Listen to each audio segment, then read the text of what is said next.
ఇంకొక మాట కూడా నేను శాసన సభలో చెప్పలేకపోయాను మొన్న, కానీ శాసన మండలిలో చెప్పినాను, చాలా స్పష్టంగా చెప్పాను. ఇప్పుడు కూడా చెప్తా ఉన్నా. ఈరోజు ఈ దేశంలో స్వతంత్రం వచ్చిన నాడున్నటువంటి పరిస్థితులు వేరు, ఆనాడున్న జనాభా వేరు, ఆనాడున్నటువంటి అక్షరాస్యత శాతం వేరు, ఆనాడున్నటువంటి పొలిటికల్ కంపల్షన్ వేరు, పొలిటికల్ సిచ్యువేషన్ వేరు. ఈరోజు ఇది టోటలీ వేరు. జనానికి అవగాహన పెరిగింది, జనంది అక్షరాస్యత పెరిగింది, జనంలో అవేర్నెస్ వచ్చింది. వాళ్ళ హక్కుల గురించి వాళ్ళు అడుగుతున్నారు, వాళ్ళు అడగాలి కూడా, తప్పకుండా అడగాలి. కాబట్టి 100% I advise the government of India, whichever government is there, I advise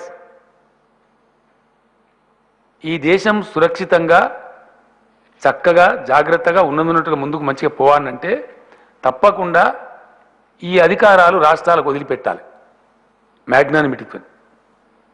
for example 2 విషయాలు చెప్తున్నాను ఇక్కడ. ఎందుకు చెప్తున్నా నేను?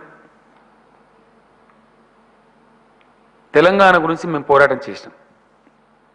ఇదే ఢిల్లీలో ఇదే పార్టీల నాయకులు, ప్రధానమంత్రులు, కేంద్ర మంత్రులు, అనేక పార్టీల అధ్యక్షులు ఎందుకయా మీకు తెలంగాణ అడిగారు?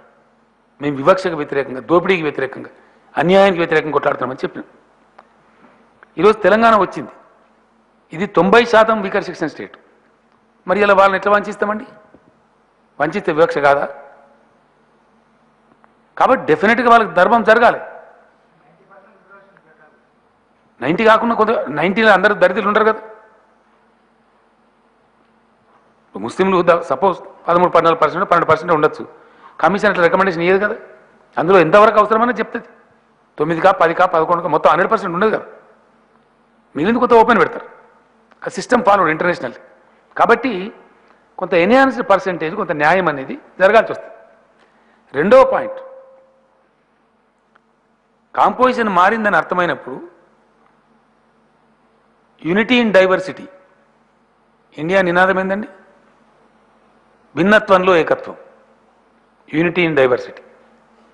నార్త్ ఈస్ట్కి పోతే మరి ట్రైబల్ పాపులేషన్ ఉంది. ఛత్తీస్గఢ్, జార్ఖండ్ రాష్ట్రాలు ట్రైబల్ పాపులేషన్ 60-65% ఉంది. నువ్వు 50% పెట్టి ఎట్లా నడుస్తుంది? నడవదు. అందువల్ల భిన్నమైన పరిస్థితులు ఉండేటువంటి రాష్ట్రాలు, భిన్నమైనటువంటి ఉన్నటువంటి రాష్ట్రాలు, వాటికి వెసులుబాటు మీరు కల్పించకపోతే, మొనోపలి చేస్తే తప్పకుండా ఒక ఘర్షణపూర్వక వాతావరణం వస్తుంది. అది మంచిది కాదు. రాష్ట్రానికి అప్పచెప్తే వాళ్ళ విజ్డమ్, వాళ్ళ రాష్ట్రంలో ఎట్లుందో దాన్ని బట్టి వాళ్ళు చేసుకుంటారు. ఏది రాష్ట్ర ప్రభుత్వ పరిధిలో ఉండే అంశాల వరకే, ఉద్యోగ కల్పన కానీ, చదువుకు సంబంధించింది కానీ. Reservations in 2 sectors only, employment and education. రాష్ట్ర పరిధిలో ఉండే వాటికి రాష్ట్ర ప్రభుత్వాలకు వెసులుబాటు ఇవ్వండి.